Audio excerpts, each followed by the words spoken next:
Livro de Apocalipse, capítulo de número 22. Nós vamos fazer a leitura dos versículos 6 a 21, que é o texto de hoje. E como você deve ter imaginado, realmente, o texto acabou. Nós finalizamos, então, todo o conteúdo do livro de Apocalipse, diretamente falando.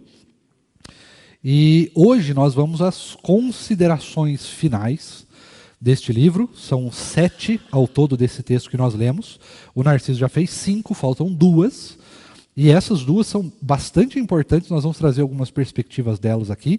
Uma delas, inclusive, tem uma discussão bastante relevante para que a gente possa pensar. No entanto, irmãos, é importante que a gente lembre de algumas coisas muito fundamentais do livro de Apocalipse, para que a gente possa finalizar, então, este texto tão extraordinário que nós passamos aí mais de 1 ano e meio, conduzindo junto com os irmãos, estudando juntos, tirando as dúvidas, né? Então tudo isso é muito importante. Foi um privilégio muito grande poder conduzir os irmãos nesse estudo. Foi certamente extremamente profundo e impactante para mim e para o Narciso fazer todo o estudo dessa aula. Em alguns momentos a gente pode ter ficado um pouco cansado, porque o texto é exaustivo, os irmãos sabem, é muito simbolismo, muita coisa que a gente tem que filtrar, infelizmente, porque, como os irmãos lembram, nós temos a maioria dos evangélicos, a maioria dos crentes, com interpretações bastante errôneas do livro de Apocalipse, com interpretações até mesmo pessoais do livro, né, e que é nada, assim, nada ortodoxo, né, até muitas delas são, inclusive, pecaminosas. Então, faz-se necessário usar muitos filtros para chegar, então, no denominador comum. E o livro de Apocalipse, apesar de parecer, né, que muita gente fala sobre ele, ser um livro muito importante, nós temos conteúdos muito ruins escritos sobre esse livro. E ainda mais ruim do que conteúdo escrito, nós temos conteúdos em vídeo. Porque como Apocalipse é um livro difícil, ele é aliás, agora os irmãos sabem que ele não é um livro difícil, né? Mas como ele tem essa cara, essa roupagem de um livro difícil, então as pessoas inventam muita coisa. E elas inventam muita coisa em aulas muito curtas, em vídeos muito curtos, geralmente aqueles virais de 1 minuto, 2, 5 minutos, falando um monte de bobagem, e é nessas bobagens que as pessoas acreditam, porque elas realmente parecem ser muito mais fáceis do que você realmente estudar o livro e olhar símbolo por símbolo, verso por verso, palavra por palavra, para que a gente possa extrair realmente o significado real daquilo que nós estamos lendo aqui. Então, para nós, foi um grande privilégio poder fazer esse trabalho. Nós crescemos muito, intelectualmente, né, espiritualmente, o Narciso pode concordar aí comigo, o quanto nós crescemos, o quanto a gente precisou estudar e o quão bom foi fazer este período com os irmãos, né, passar esse tempo todo com os irmãos. E veja como o livro de Apocalipse é um livro gloriosíssimo, porque ele de fato fala sobre a glória de Deus. Eu comecei este livro solteiro e vou terminar casado. Olha que maravilha. Então você veja que Deus é bom, né?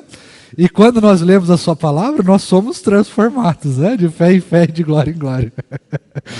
Então isso é muito importante para que também a gente possa perceber as coisas que Deus está fazendo enquanto nós estudamos a sua palavra, né? Eu queria te convidar então para nós podermos ler. Nós vamos ler do versículo 6 ao versículo 21 e depois nós vamos passar pelos 4 últimos versículos para que possamos então entender o que o texto diz para nós e quais são as últimas recomendações do Senhor Jesus para a sua igreja, lá as 7 igrejas da Ásia Menor, mas também para nós aqui que estamos ansiosamente aguardando a sua vinda. Narciso, por gentileza. E diz assim a palavra de Deus em Apocalipse, capítulo 22, a partir do versículo 6 ao versículo de 21. Então o anjo me disse: essas palavras são fiéis e verdadeiras. O Senhor, o Deus dos espíritos dos profetas, enviou o seu anjo para mostrar aos seus servos as coisas que em breve devem acontecer. Eis que venho sem demora. Bem-aventurado aquele que guarda as palavras da profecia deste livro. Eu, João, sou quem ouviu e viu essas coisas. E depois de ter ouvido e visto, prostrei-me diante dos pés do anjo que me mostrou estas coisas para adorá-lo. Mas ele me disse: não faça isso.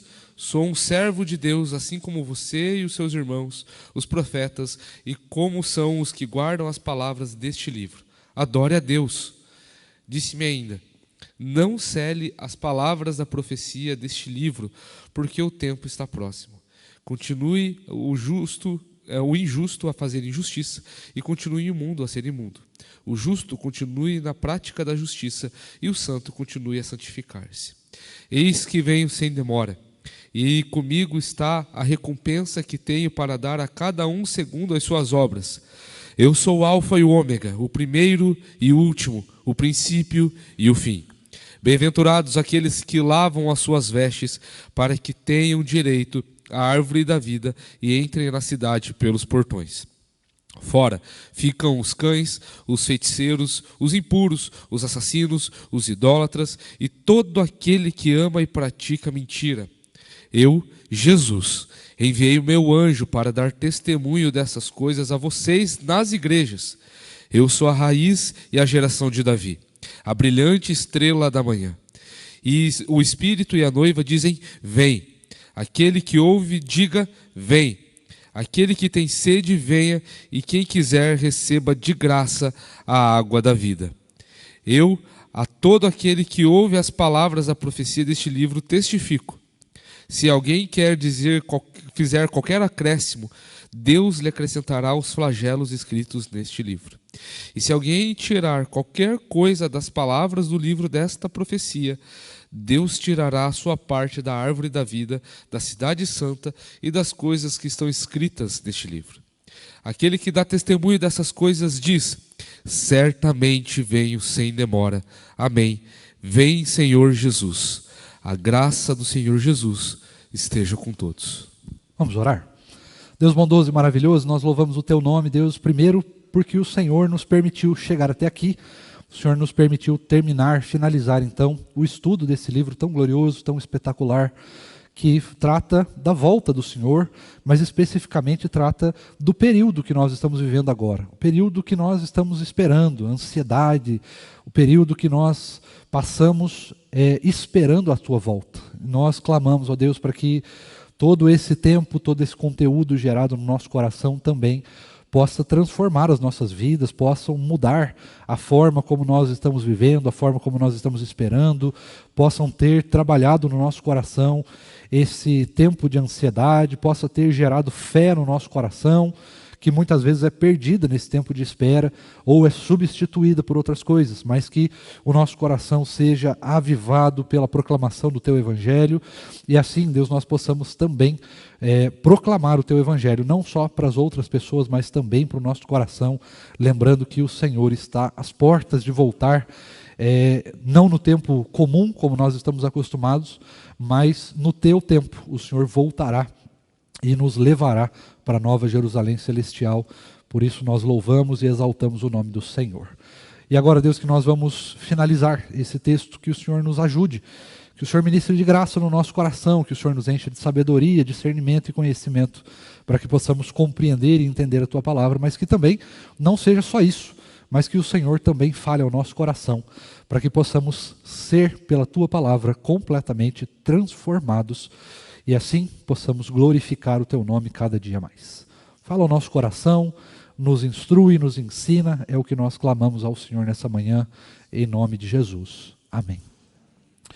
Vamos então, irmãos, aquelas recomendações que nós temos dito todas as aulas. O livro de Apocalipse, finalizando então, nós podemos compreender agora a última parte, a última sessão.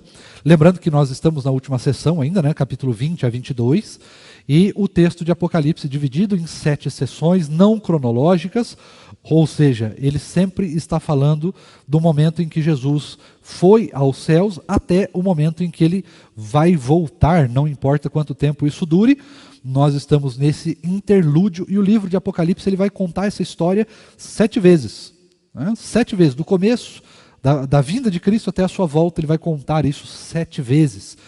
E essas 7 vezes são apenas elementos diferentes, símbolos diferentes, mas que tratam da mesma história. não são histórias diferentes, não é uma cronologia, é apenas uma história contada por símbolos. E esses símbolos vão se aprofundando para que nós possamos compreender aquilo que o Senhor Jesus então faz enquanto Ele está nos céus, né? Preparando o lugar até o momento em que Ele vai voltar para resgatar a sua igreja. Nós vimos tudo isso ao longo dessas muitas aulas, mais de 50 aulas que nós tivemos aqui.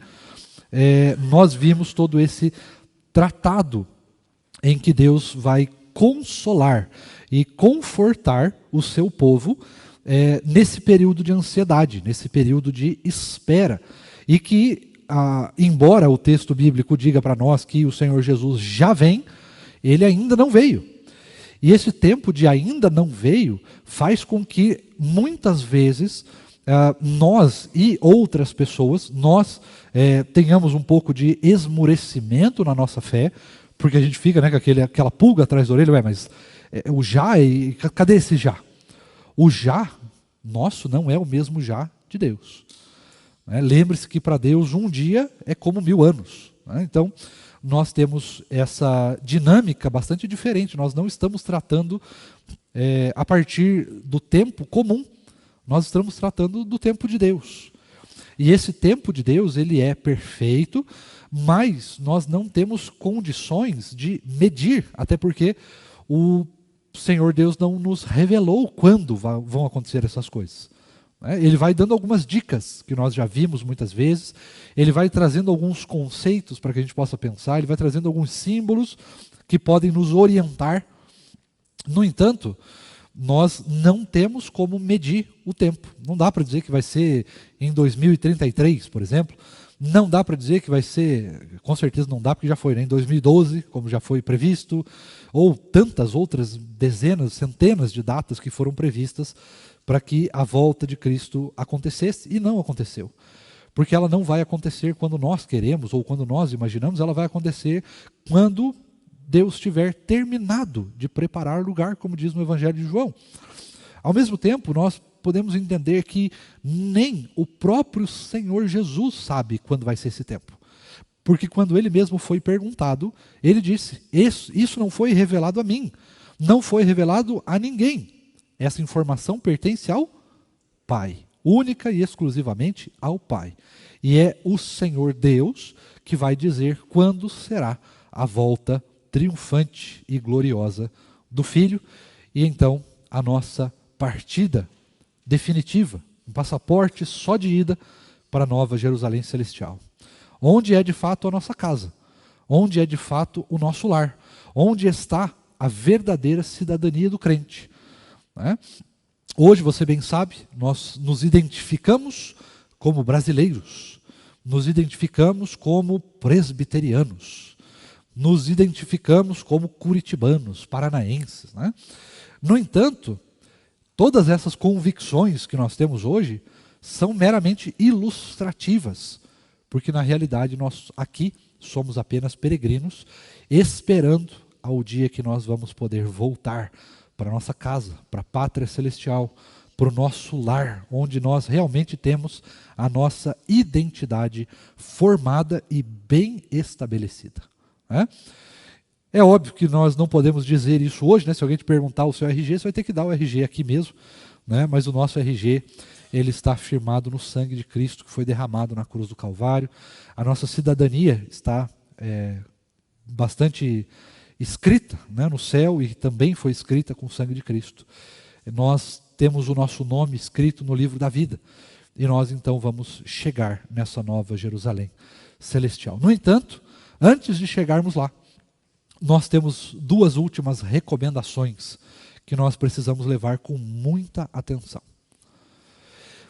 Muita atenção, porque nós vamos reparar que é exatamente uma das coisas mais abomináveis que o livro de Apocalipse traz. Essas duas últimas recomendações, você vai entender elas como coisas muito fundamentais, extraordinariamente fundamentais. E são coisas que estão acontecendo e que sempre aconteceram na história da igreja. e que porque elas sempre aconteceram na história da igreja, nós precisamos ficar com os nossos olhos extremamente atentos àquilo que o texto bíblico vai dizer para nós hoje, nessas duas últimas recomendações. Porque essas duas últimas recomendações, elas não vêm apenas com a recomendação. Não é apenas, olha, é melhor que vocês sigam por esse caminho.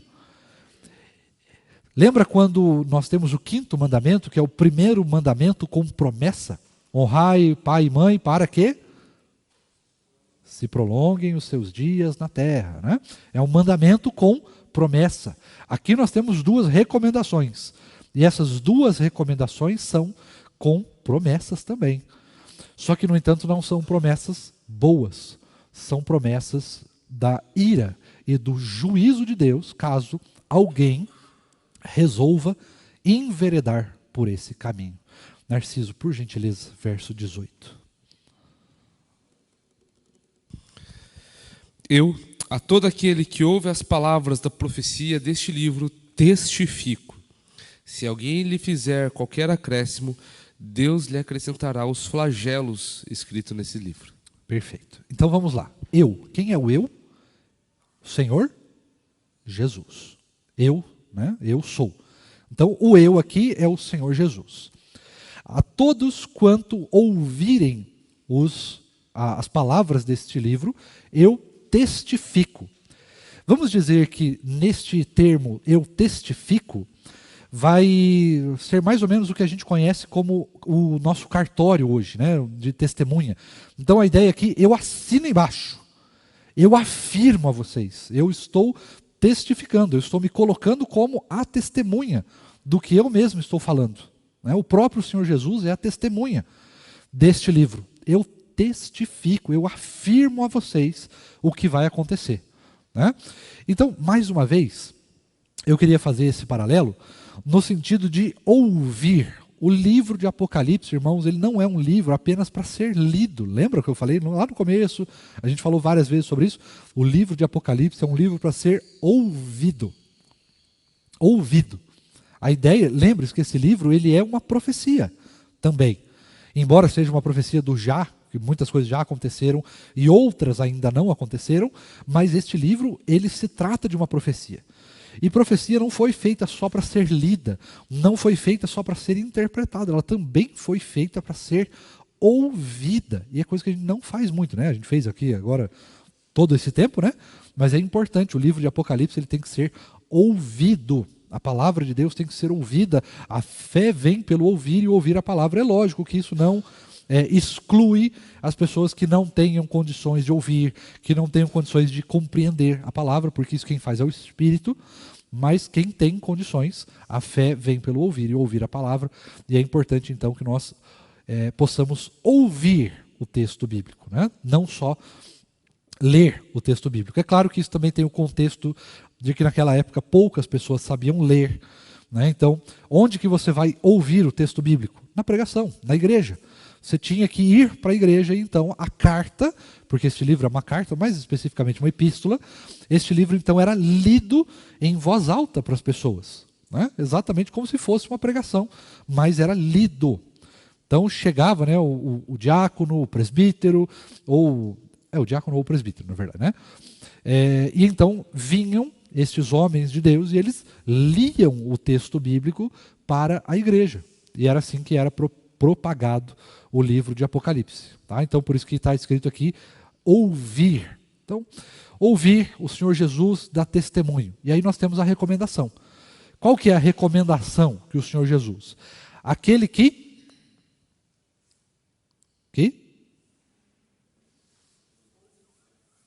lá no finalzinho. Acrescentar ou tirar?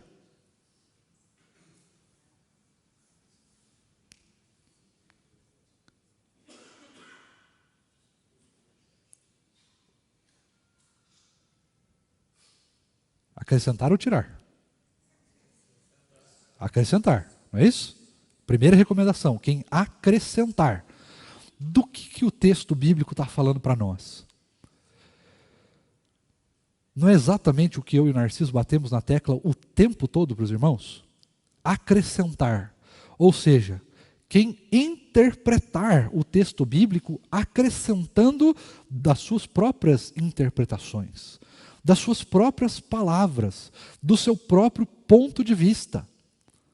É isso que o texto diz para nós. Quem acrescentar alguma coisa que não foi escrita nesse livro, que não foi colocada na palavra de Deus, vai ser condenado, vai receber em si mesmo os flagelos que estão descritos no livro de Apocalipse, que nós já lemos, tanto aqui nesse capítulo quanto nos outros capítulos. Então você veja como esta recomendação, ela é extremamente importante. E veja também quanto é a quantidade de crentes, ou pelo menos de pessoas que se dizem crentes, hoje em dia, e durante toda a sua vida, enquanto você conheceu o Evangelho, fizeram isso. E estão fazendo isso neste exato momento. Estão acrescentando interpretações. Estão modificando a palavra. Colocando coisas que não tem. E aqui nós podemos olhar de duas maneiras. Nós podemos olhar para a palavra em si, no termo interpretativo mesmo, de colocar palavras que o texto bíblico não diz, tá? Interpretações que o texto bíblico não diz, mas nós também podemos colocar como coisas práticas, no sentido de coisas que o texto bíblico não diz e nós fazemos como se o texto bíblico dissesse. Por exemplo, vou dar um exemplo bem comum dos nossos dias, que é bem assim, superficial, bem bobo, mas você vai perceber que tem um pouco disso. Por exemplo, onde está escrito que o pastor tem que usar terno e gravata? Onde está escrito a forma de se vestir na igreja? Onde está escrito a forma que nós temos que construir igrejas? Qual é a arquitetura correta para construir uma igreja? Onde está escrito, por exemplo, que nós devemos fazer isso ou aquilo, ou não fazer aquele outro? Onde está escrito que nós devemos agir de tal ou de tal maneira? O texto bíblico é muito claro para nós. Ele deve ser interpretado de acordo com o que está escrito nele.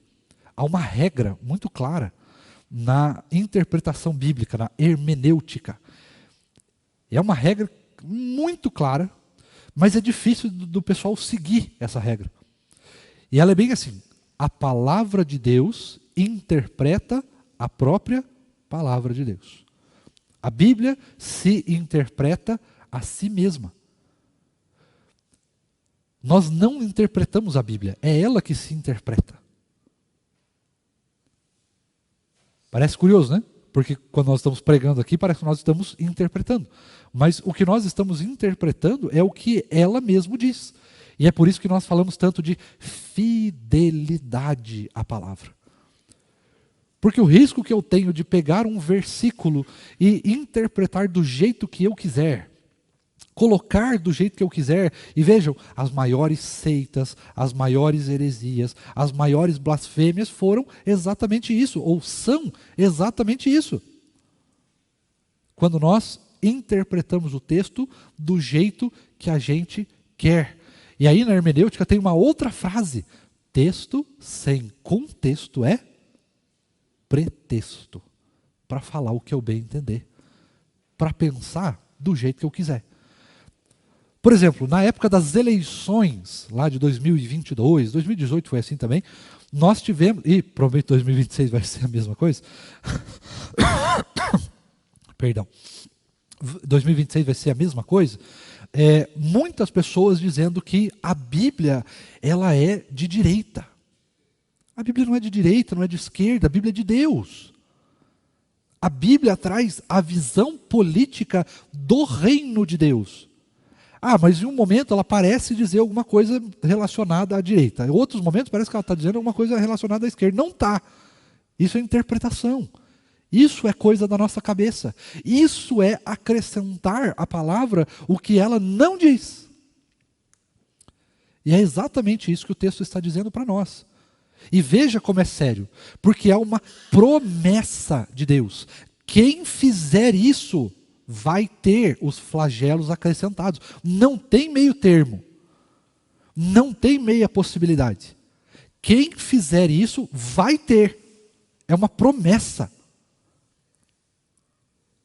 Uma promessa de um Deus que não falha, que não volta atrás na sua palavra. Então veja como isso é sério, e veja como nós, mesmo nós presbiterianos, muitas vezes erramos nisso. Porque muitas vezes nós colocamos coisas na nossa interpretação bíblica que são presbiterianas, não são bíblicas. Percebe como é sério o que eu acabei de dizer? São coisas presbiterianas, mas não são bíblicas. Por exemplo, a Bíblia é calvinista. Calvino era bíblico. A Bíblia nunca foi e nunca vai ser calvinista. Certo? Percebe como é sério? Porque muitas vezes nós colocamos na palavra de Deus coisas que ela não diz. Nós trazemos para a palavra de Deus coisas que ela não tem. E isso é muito perigoso. Isso é muito sério. Porque as duas últimas recomendações da palavra de Deus são exatamente essa. O fechar. A frase mais importante da Bíblia, o fechamento. A recomendação final. São essas duas. Não acrescente e não remova. E a primeira parte é essa, remover. É tirar coisas do contexto. Né? Eu estou falando de acrescentar também, mas a ideia aqui é remover. Remover importância. Por exemplo, pastor, não tem nenhum versículo que diz que é proibido, por exemplo, ter relações antes do casamento. Tem nenhum versículo que diz isso. É proibido ter relações antes do casamento. Mas tem o princípio. Está escrito nela toda. Não está escrito também que nós devemos fazer isso ou aquilo. Tem um monte de coisa que não está escrita na palavra de Deus. Tem um monte de coisas que está escrita lá e que muitas vezes a gente só deixa assim, meio termo, interpretativo, superficial, uma coisa assim. E tem outras coisas que estão escritas lá que elas não são mais importantes. Por exemplo, a palavra de Deus, ela traz um contexto de tratar bem o escravo. Você lembra disso? Trate bem o escravo. A última recomendação que nós temos na Bíblia, por exemplo, a respeito desse tema lembra de Tito? Tito? É Tito, né? Não, Filemão. Filemão, que quando Filemão, a recomendação final é: não receba mais Onésimo, eu acho que é Onésimo o nome do rapaz, como escravo, receba-o como irmão. Irmão, essa é a última recomendação sobre escravidão que a Bíblia traz. Ou seja, não tenha mais escravos, porque agora não existe mais escravidão. Não existe mais grego e romano, não existe mais ímpio e não ímpio, não existe pessoas. Todos são iguais, todos precisam de Cristo. Por isso que Romanos 3:23 vai dizer exatamente isso. Todos pecaram e estão destituídos da glória de Deus, todos precisam de Cristo. Né? Então, quando nós olhamos para a palavra, tem algumas coisas que já estão finalizadas, que já foram fechadas, que já estão completamente contextualizadas. Por exemplo, o texto de 1 e 2 Coríntios, quando Paulo vai dizer para as mulheres: olha, não cortem o cabelo, deixem o cabelo crescer. Isso daí não é uma regra, não é uma recomendação para o povo de Deus, era para a igreja de Corinto, porque tinha motivo para isso. E o motivo que tinha para isso era um motivo local, não é um motivo global, é um motivo local. Tá? Então, existem coisas na palavra, e é justamente por isso que eu falei, a palavra se interpreta a si mesma. Eu não posso pegar um texto bíblico e trazer esse texto bíblico para o meu contexto, para a minha época, sem trazer todo o contexto da palavra inteira. Eu não posso pegar um versículo só e aplicar para a minha vida. Tem que ser a Bíblia toda, irmãos. De Gênesis a Apocalipse, cada contexto no seu lugar, cada parte no seu lugar, cada situação no seu lugar. Por exemplo, a gente pode, ou poderia, dizer o seguinte: nós temos que guardar o sábado. Não é isso que diz no Antigo Testamento? Mas a recomendação, já no Novo Testamento, é no domingo. Cristo ressuscitou no domingo, por isso nós guardamos o domingo. E a mesma ideia de guardar o sábado, só mudou o dia.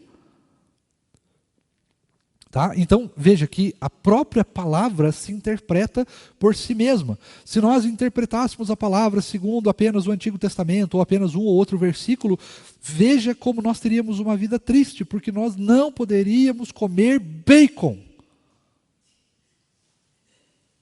Não poderia comer bacon. É triste.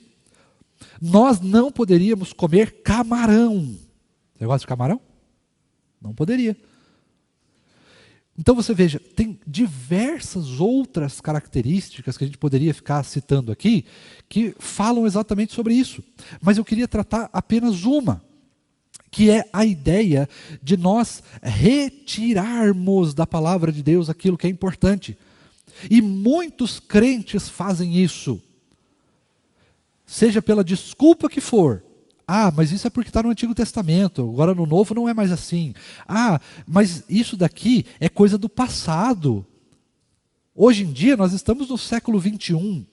Nós temos que trazer para o nosso contexto a palavra de Deus. Não precisa seguir o que está escrito lá, ipsis literis. Só que a palavra, ela é toda inspirada por Deus. E ela precisa ser trazida com todo o seu contexto. Ela não tem mudanças, a não ser que ela mesma diga que mudou. Como esses exemplos que eu acabei de citar, de comer o porco, né, de alguns animais que não podiam ser comidos. Né? Outras coisas que se fazia naquela época que não se fazem mais, e a própria Bíblia diz que não se precisa mais disso. Como a lei cerimonial, por exemplo.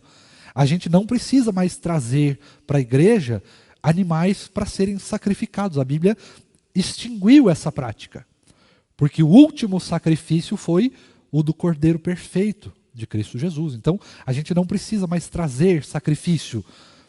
Mas a gente precisa trazer o dízimo, por exemplo. O dízimo não mudou. O que mudou? Mudou de uma regra do 10% como uma obrigação para uma regra de que agora o que vale é o dízimo do coração. Não quer dizer que mudou o 10%, continua igual. É a mesma coisa. O que mudou foi, não é mais uma regra, um mandamento que não pode ser mudado. Este mandamento agora está dentro do nosso coração. Não está mais numa placa que você tem que seguir exatamente o que diz lá. Mas agora eu não trago como uma obrigação, eu trago como uma oferta de gratidão. Mudou a perspectiva, mas a prática continua a mesma. Percebe como a própria palavra vai se interpretando, ela vai se trazendo coisas. Aí alguns irmãos podem dizer assim, mas no Novo Testamento não fala que tem que dar 10%, é só no Antigo. É a Bíblia toda. Não pode tirar aquilo que não te interessa. Não pode remover aquilo que parece não ser bom. Não pode interpretar segundo aquilo que eu quero, mas é segundo o que ela diz. O seu contexto global, aquilo que ela diz em toda a sua extensão. E você veja como hoje tem muita gente, muita gente, que interpreta a Bíblia segundo aquilo que interessa, removendo as coisas que são importantes, para que o Evangelho se torne palatável, para que o Evangelho se torne mais simples, para que o Evangelho se torne algo mais vivível, mais fácil de engolir. Então você tira o pecado, por exemplo. Não, pecado é coisa do Velho Testamento. Agora nós estamos na graça de Deus. Não pode fazer isso. E qual que é a penalidade de fazer isso? Você simplesmente vai receber os flagelos de Apocalipse. Parabéns para você. É um belo presente para quem quer viver assim. E é por isso, irmãos, que esse é um dos motivos que nós levamos tão seriamente a frase da nossa própria igreja: fiéis na palavra. A partir do momento que essa igreja e qualquer outra igreja deixa de ser fiel à palavra, ela deixa de ser igreja. Porque não existe igreja sem fidelidade à palavra. Não existe igreja sem fidelidade à palavra. Então, a primeira recomendação: não interprete a Bíblia removendo as coisas que não te interessam. Se nós vivemos a palavra de Deus, nós vivemos a palavra toda, com base no seu contexto. E é por isso que nós estudamos tanto ela. Para que o que é contexto bíblico fique no contexto bíblico, aquilo que já foi extinto fique extinto, aquilo que é para os nossos dias é para os nossos dias, aquilo que não é, não é. Por isso que a gente estuda tanto. Por isso que nós devemos ter fidelidade à palavra. E cuidado, irmãos, quando nós removemos coisas que são importantes. Cuidado se você está removendo coisas que são importantes. Tá? Cuidado com as interpretações filosóficas, cuidado com as interpretações ideológicas que não têm a ver com a palavra de Deus, ou que removem coisas da palavra que são importantes. Deixa eu dar uma, por exemplo. Você lembra da multiplicação dos pães e peixes? Que o menininho foi lá e trouxe 2 pães e 2 peixinhos e tal, e Jesus vai lá e corta o pão e o pão cresce, corta o pão e o pão cresce, corta o pão e o pão cresce, e ele vai, distribuindo para todo mundo e ainda sobra 12 cestos. Tá? Então, o que é acrescentar? O texto está claro. Jesus cortava o pão crescia. Está claro isso. Ah, pastor, mas eu tenho dificuldade de acreditar nisso. Né? E a dificuldade não é acreditar na palavra, a dificuldade é sempre relacional. Você tem dificuldade de crer em Cristo, de se relacionar com Deus que faz milagres, que são coisas que desafiam as leis da física. É isso que tem dificuldade, não é com a palavra. A palavra está clara, é exatamente isso que aconteceu. O que é acrescentar? Aqui, no caso de acrescentar lá do versículo 19. O que é acrescentar? Acrescentar é eu pegar esse texto, como muitas pessoas estão fazendo neste exato momento, e dizer assim: não é que na verdade Jesus partia o pão e o pão crescia. É que o gesto que o menino teve de trazer fez com que o coração das pessoas fosse transformado. E as pessoas ficaram constrangidas. E porque as pessoas ficaram constrangidas com aquela atitude de um menininho, elas então começaram a doar também o que elas tinham. É isso que o texto diz? Não. Não é. Porque o texto bíblico é claro, ninguém tinha comida, só o menino. Mas nós interpretamos de acordo com aquilo que o nosso coração parece mais agradável, ou que parece mais agradável ao nosso coração. Nós então acrescentamos coisas para que o texto bíblico fique mais simples, mais fácil, mais inteligível. E aí nós perdemos, nós removemos o milagre. Quem que faz isso? Uma teologia que nós falamos muitas vezes, que é chamada de teologia liberal. O que é a teologia liberal? Embora pareça, a teologia da liberalidade, não. Teologia liberal é a teologia que vai remover da palavra coisas que ela tem. Então ela remove o pecado, ela remove o milagre, ela remove a necessidade de ir à igreja, ela remove a necessidade de práticas que nós temos hoje. Ela vai removendo coisas da palavra de Deus. Ela não acrescenta nada, ela só remove. Remove. Para que orar? Deus conhece todas as coisas. Ele mesmo diz: eu conheço. Então a gente não precisa orar. Não precisa orar. Porque Deus conhece. Tá? Não precisa vir à igreja. Por quê? Porque, na verdade, nós já estamos inseridos, nós já estamos salvos, então a gente não precisa vir à igreja, presbítero Paulo. Para que vir à igreja? Domingo de manhã a gente podia estar assistindo a corrida, nem sei se tem corrida hoje de manhã, enfim, não faço a menor ideia dessas coisas, mas a gente poderia estar no quentinho, na cama, tranquilo. A gente poderia estar preparando o nosso almoço. Né? Só que não, nós estamos aqui, nós estamos vindo à igreja, nós nos envolvemos com as sociedades internas, nós nos envolvemos com a comunhão, nós nos envolvemos com as atividades da igreja, nós nos envolvemos com o sustento da igreja. Né?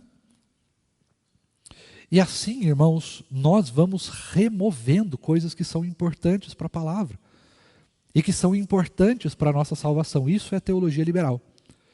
E aí eu afirmo aos irmãos uma coisa muito interessante com base na história da igreja, com fatos, não é nem o que eu estou imaginando aqui, fatos. E onde é que a gente pode comprovar esse fato? Na Europa. A Europa é o berço do cristianismo. O mundo europeu era totalmente crente. Hoje as igrejas são boates, são bares, são museus, um monte de porcaria e nada de igreja. Por quê? Porque chegou um tempo, especialmente ali a partir de 1800 mais ou menos, onde as pessoas começaram a negar a Bíblia, a remover coisas da palavra. E quando você remove coisas da palavra, você remove a palavra de si. Você remove o que a palavra traz para nós. Você remove a mudança de vida que ela traz. Você remove tudo. E começaram a acrescentar outras coisas. Né? Em vez de assim, culto, não, é palestra, é festa. Começaram a trazer outras coisas para a vida da igreja. E quando você traz coisas que não são bíblicas para a vida da igreja, você deixa de ser igreja. E aí você realmente se torna outras coisas. Simples assim. E aí, em vez de se envolver com a palavra, os irmãos da igreja foram se envolvendo com a vida, foram se envolvendo com o mundo, com a cultura, foram se envolvendo com a política, com a filosofia, com as ideologias. E aí não se pregava mais a palavra, se pregava ideias, filosofias, pensamentos. E a partir disso, hoje, a Europa precisa ser reevangelizada. Acredite se quiser, nós estamos mandando missionários para a Europa. Porque as pessoas removeram coisas da palavra. E sabe o que acontece quando a gente remove coisas da palavra? Nós vamos removendo uma coisa aqui, uma coisa ali, e chega um tempo que a ideia é assim, bom, já que a gente removeu tudo da palavra, vamos fazer o seguinte, remove a palavra também. E aí, nós temos então outras coisas que são acréscimos. Acréscimos, volta ao Antigo Testamento, volta a práticas do passado que já foram abolidas.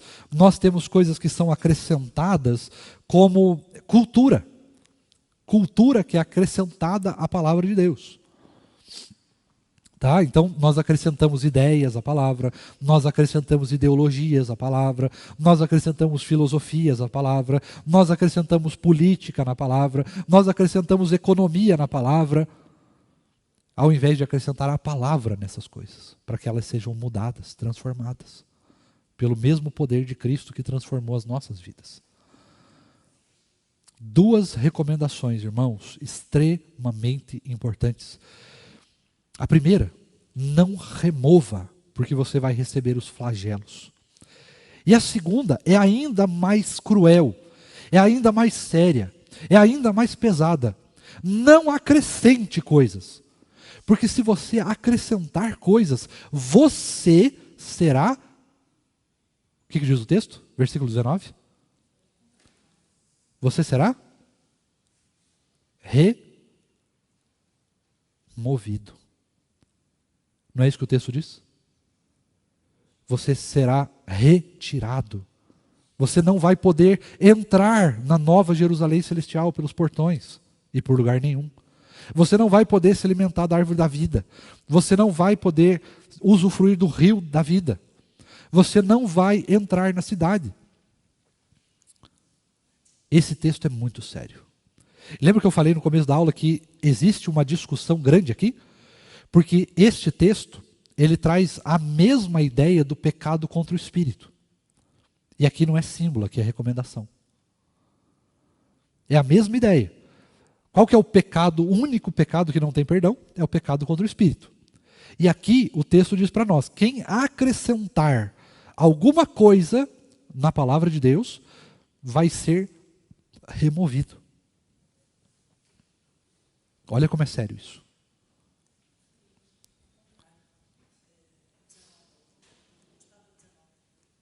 O quê?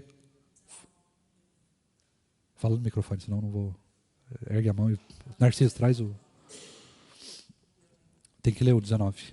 Leiam lá para nós. Eu leio aqui, Rev.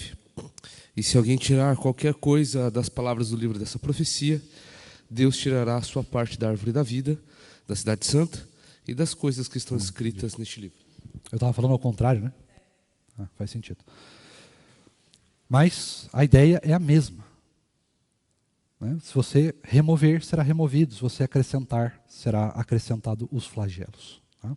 Hein, Rev? É muito interessante essa parte do retirar e do acrescentar, justamente porque é o próprio Jesus quem faz isso, né? Obviamente. A gente, tem algumas interpretações que falam se é o anjo que está falando, se é Jesus.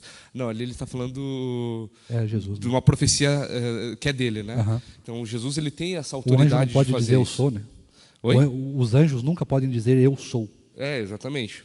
Então, assim, é interessante que Jesus, aqui, ele está usando uma mesma linguagem que é mostrando também que Apocalipse é inspirada por Deus, algo muito relacionado à devocional de hoje, né? Se utilizando do que foi escrito lá em Deuteronômio, quando Moisés ele adverte aos israelitas a não acrescentar nem subtrair nada dos decretos das leis de Deus, que Deus deu, né? E também uma coisa muito interessante numa linguagem apostólica. O apóstolo Paulo, lá em Gálatas, vai falar que qualquer um que apresente um outro evangelho seja considerado amaldiçoado, né? Anátema, né? Mesmo por um anjo de luz e tudo mais. Então, existe uma condenação muito clara, não apenas em Apocalipse, sobre isso, mas em toda a Escritura. Em toda a Escritura.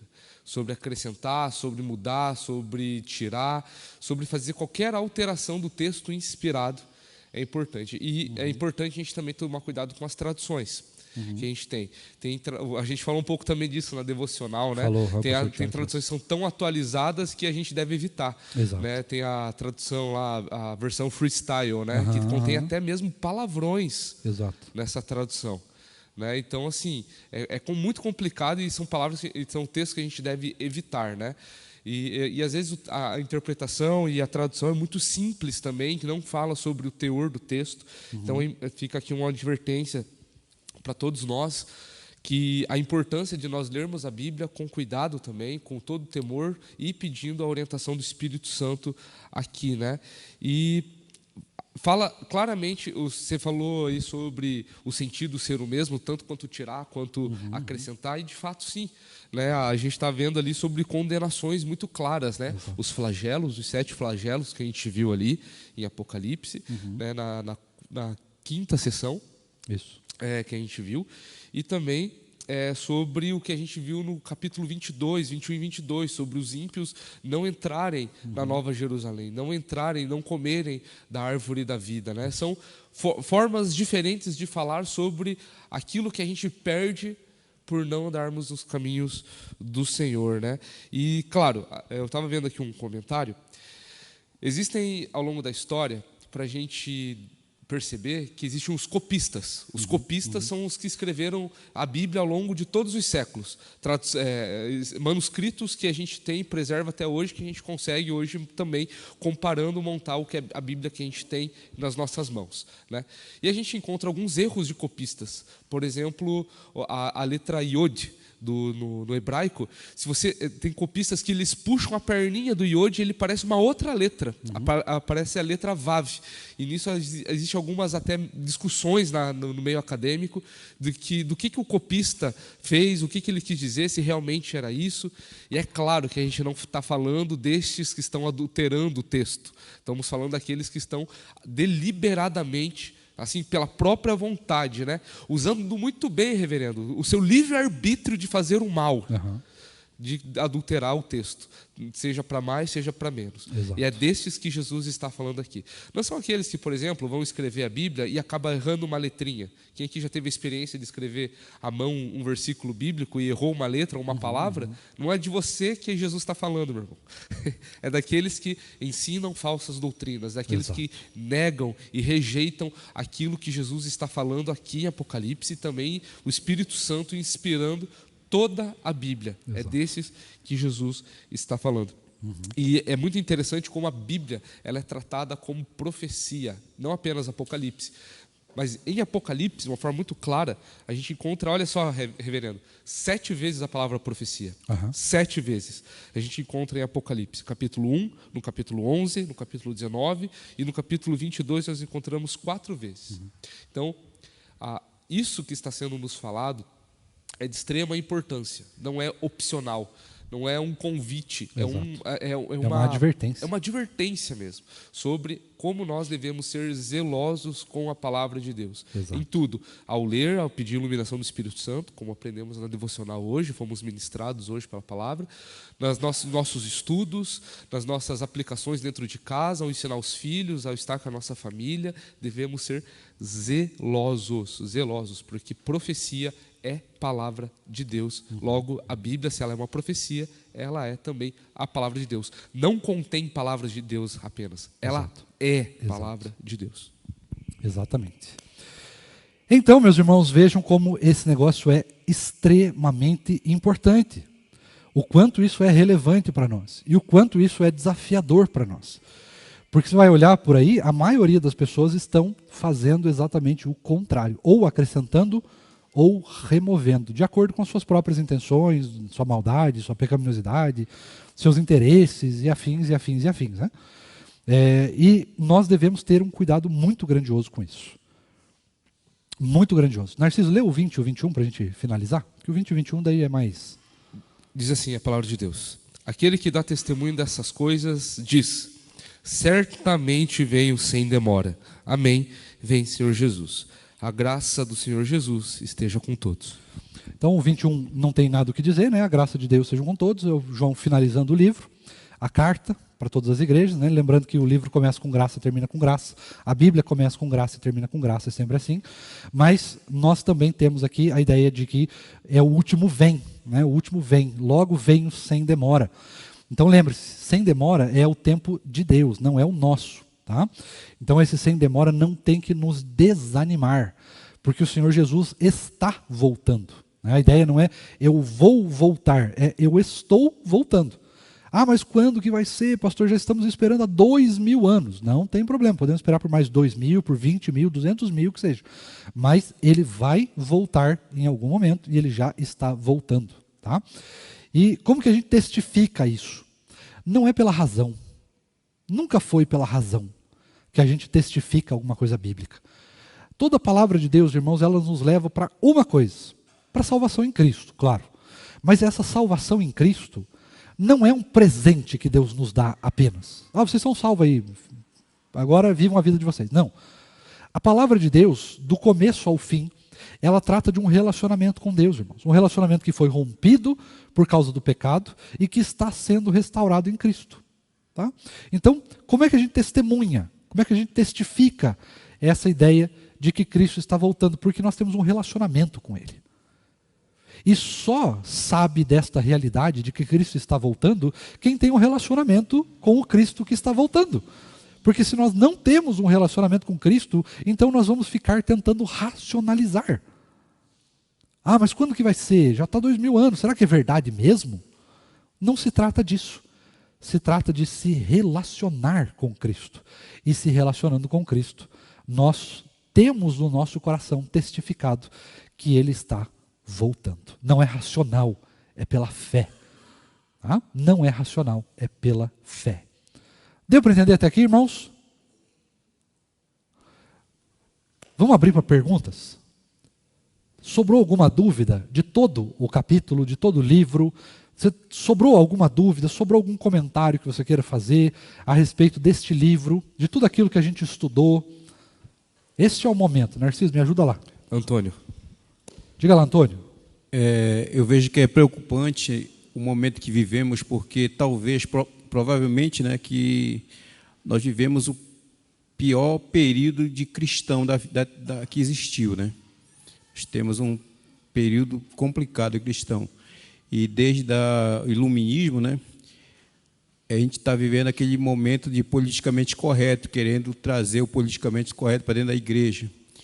E isso a gente, hoje, como foi feita a pregação, a gente está preocupado mais com o discurso, na verdade, do que com o compromisso com Deus. Então, a palavra compromisso, essa questão de compromisso, a gente está mais preocupado com o compromisso de mostrar um discurso bonito, de fazer um discurso bonito. E esse discurso nos tem distanciado da palavra de Deus.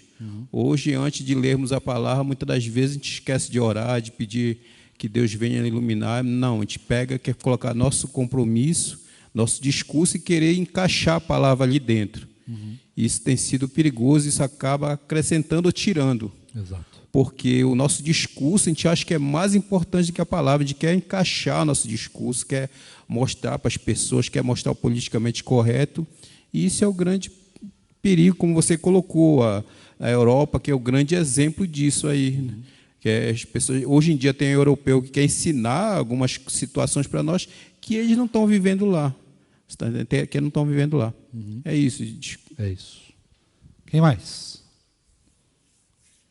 Fiquem à vontade, irmãos. Não tem certo e errado. É só para a gente comentar algumas coisas aí que os irmãos tiveram de experiência ao longo desse tempo.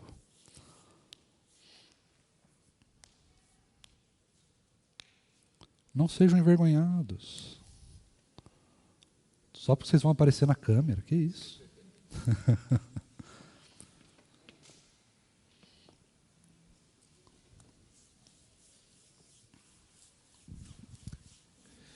Heavy.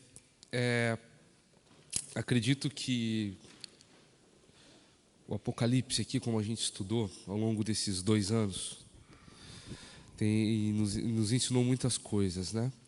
E é interessante você falando no final, começa com graça, termina com graça. É a forma também dentro da própria literatura aqui, né? Exato. A certeza de que Jesus voltará, ele confirma, né? Que essa graça desde o começo, o versículo 4 do capítulo 1 vai falar sobre isso, e o último versículo da Bíblia vai falar sobre isso, né? Então, podemos compreender muito claro de como que é certa a nossa vitória em Jesus, nisso tudo, porque essa graça, ela assim, às vezes a gente pensa que a graça é só uma força perambulando por aí, que nos atende quando nós aleatoriamente somos atingidos por ela.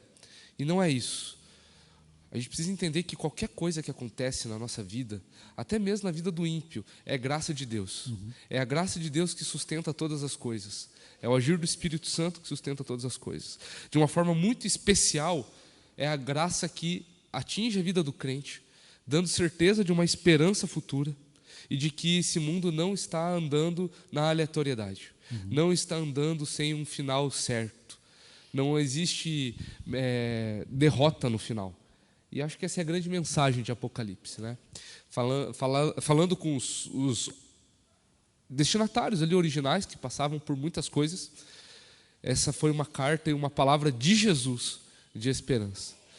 Eu fico imaginando a surpresa desses irmãos quando o presbítero ou o diácono que leu a carta, né? A primeira bem-aventurança fala sobre isso, sobre aquele que lê, aqueles que ouvem as palavras dessa profecia. Imagine a alegria de consolação que aqueles irmãos tiveram quando eles ouviram a palavra revelação de Jesus Cristo. A primeira frase de Apocalipse. E a alegria e o temor que se levantou naquilo ali.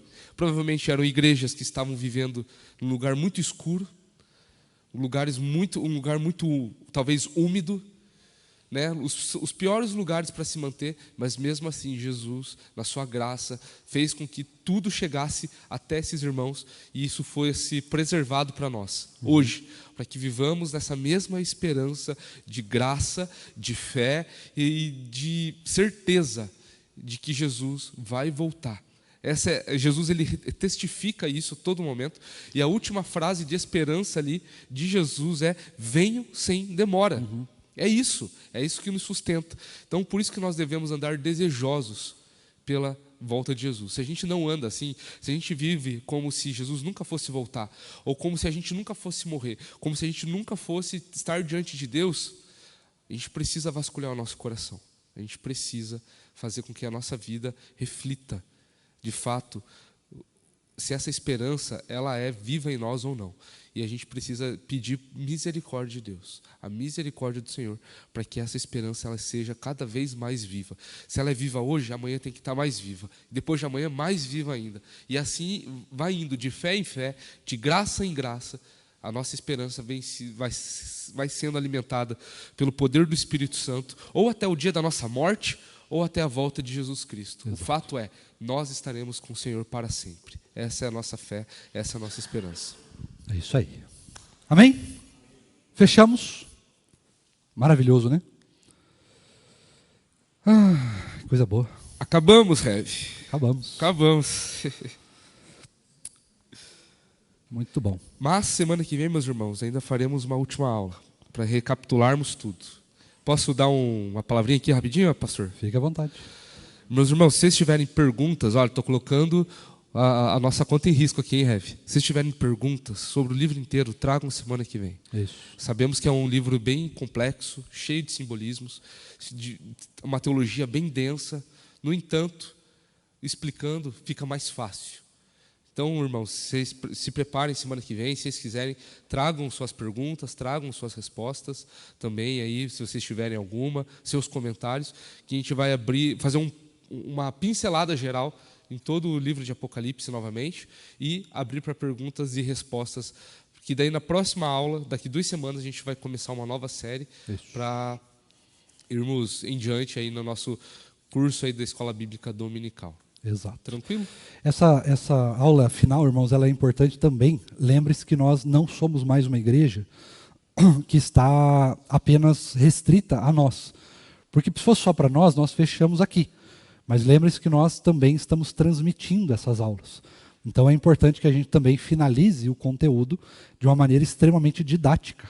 Tá? E a gente fez no começo um apanhado geral sobre conteúdo. A ideia não é trazer o conteúdo. A ideia aqui é apenas a gente finalizar passando um resumo mesmo. Tá? Não é ideia teológica, conteúdo, é trazer um resumo mesmo. E aí nós podemos abrir para perguntas, dúvidas, comentários, para que aí a gente realmente finalize não só para nós, mas finalize também para a nossa transmissão, tá? Para que fique bem registrado a aula com começo, meio e fim, e aí fica um negócio também bem organizado, bem bonito lá. Tá? Então, lembre-se, a nossa igreja, principalmente essa classe aqui, as outras não é tão assim, porque elas não são transmitidas. Mas aqui é necessário que a gente tenha esse cuidado também, para que o conteúdo fique bem finalizado. Tá? Pode ser, ao longo do tempo, foram praticamente 2 anos aí de aulas, nós tivemos também 1 ou 2 aulas que não foram transmitidas, que teve algum problema de transmissão ou alguma coisa do gênero, e aí eu e o Narciso vamos refazer essas aulas, mas a gente vai refazer elas offline, né, fora da escola bíblica. A gente vem aqui na igreja, a gente grava essas aulas e coloca lá no YouTube também, para que ela fique bem completa, tá? Que não fique nenhuma aula faltando, tá certo? Vamos finalizar? Vamos orar? Se você pode, para a gente finalizar de um jeito diferente, vou te convidar para se colocar de pé. Nós vamos orar. Deus bondoso e maravilhoso, ó Deus, obrigado por esse tempo tão precioso que o Senhor nos deu para estudar a Tua Palavra. Obrigado pela liberdade que temos de estudar a Tua Palavra. Obrigado porque ela pode ser transmitida, gravada, pode ser assistida por outras igrejas, outros irmãos, pode ser esclarecedora para outras pessoas, e que essa aula, Deus, realmente, ao ser transmitida, não fique só para nós, aqui, agora, mas que ela realmente possa ser usada por outras igrejas, possa sanar dúvidas de outras pessoas, possa trazer pessoas a Cristo também, mas também possa ser usado para a nossa igreja em tempo e fora de tempo, para que a gente possa relembrar, para que a gente possa voltar ao conteúdo, para que eventualmente, se a gente esquecer alguma coisa, a gente possa voltar lá e ouvir as aulas de novo, para que seja um comentário bíblico à disposição de todos, gratuitamente, que ninguém precise pagar para ter acesso a essas aulas, mas que tudo possa ser usado para a glória do Senhor, como foi aqui para nós que estudamos presencialmente esse texto tão impactante. Ministra ao nosso coração, fala conosco, nos instrui em toda a tua palavra e que tudo isso que nós vivenciamos aqui possa realmente servir para a glória do Senhor, para o crescimento da nossa igreja, das nossas vidas individuais aqui, mas também possa ser usado por todo o povo de Deus espalhado pela face da terra. Nós clamamos por tudo isso, te agradecemos pelo privilégio que o Senhor nos deu e fazemos tudo isso em nome de Jesus. Amém.